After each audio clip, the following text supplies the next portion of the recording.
יצאנו 4 ילידי הארץ, בעצמנו כבר לא צעירים, לחפש אחר עקבותיהם של הורינו מליטא.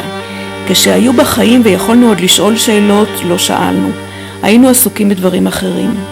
וכך קרה שחוץ משמות העיירות ובקושי שמות סבא וסבתא לא ידענו כמעט כלום.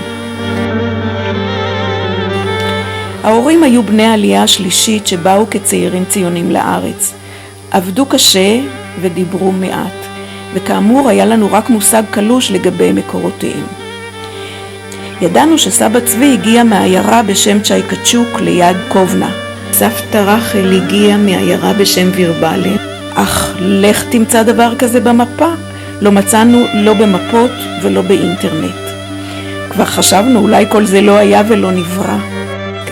קצה חוט נמצא לנו בארגון יוצאי ליטא. שם סיפקו לנו מפה של ליטא שמפרטת את כל העיירות היהודיות והשמות מצוינים ביידיש.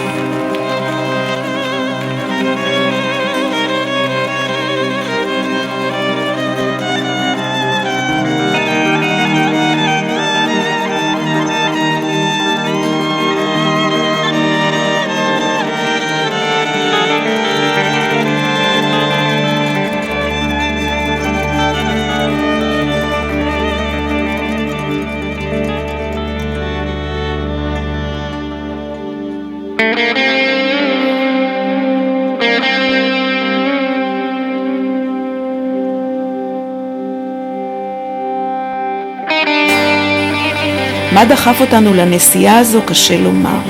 ייתכן וזו סקרנות לעולם שהיה סגור בפנינו שנים רבות וכיום הולך ומתעורר.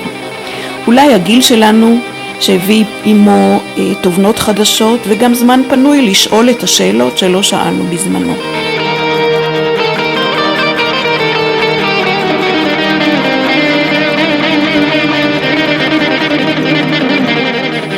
החלטנו לצאת, אבל למעשה בעצם לא ידענו מה מחכה לנו. אמנם מצאנו רק מעט מאוד, אבל איזו התרגשות אחזה בנו כאשר מחשב הארכיון העלה שמות בני משפחה שאומנם לא ידענו עליהם, אך הנה הם עדות שהמשפחה חיה שם עוד משנת 1868. הרגשנו כאילו אנחנו בונים פאזל, שלב אחרי שלב, והדרך היא שהייתה מרתקת. הבית ריק עכשיו,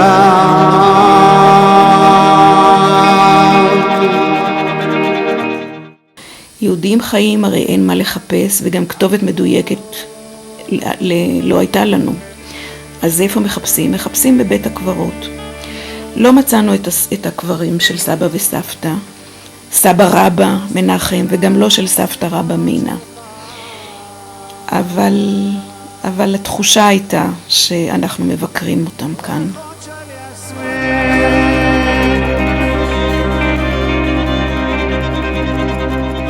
וניגון ישר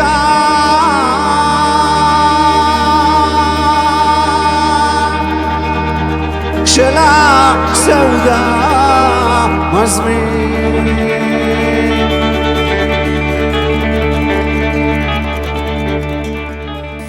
בעיירה וירבליס כבר חיפשנו ישר את בית הקברות.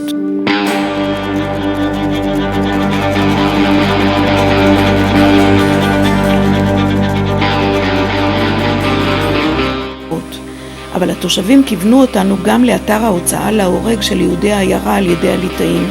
בשבילם זה כנראה אותו דבר. כאן, דרך השדות הירוקים האלה הובילו אותם וירו בהם, וגם המשפחה של סבתא רחל.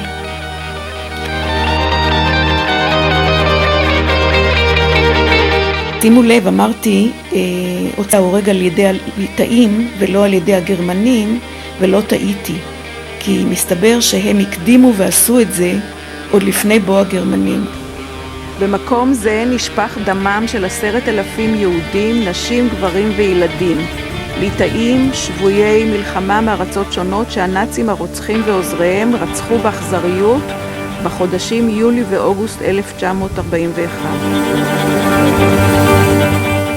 זה אולי יותר המחיש את הזוועה מאשר האתרים הממוסדים של אושוויץ, של בירקנאו, מיידני וכו'.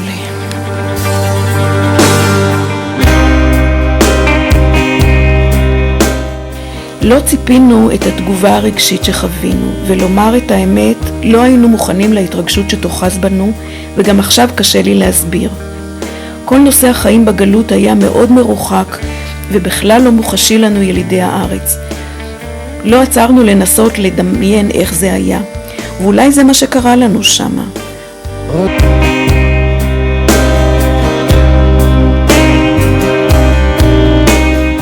עזרנו ויש לזה גם המשך. היום נהיה הרבה יותר מוכנים לעבודת השורשים כשהנכדים יגיעו לגיל, ובינתיים את האינפורמציה שליקטנו אנו אוגרים במחשב, ויש גם דרך להציגה בבית התפוצות, ולא נחווה יותר את האכזבה של הנכדים שהגיעו למחשב בית התפוצות ולא מצאו עדות למשפחתנו. אנחנו יוצרים עץ של כל המחותנים, של כל הקלות, של כל הנכדים, של כל הבנים. זה אולי הקטע שבו אנחנו רוצים לסיים.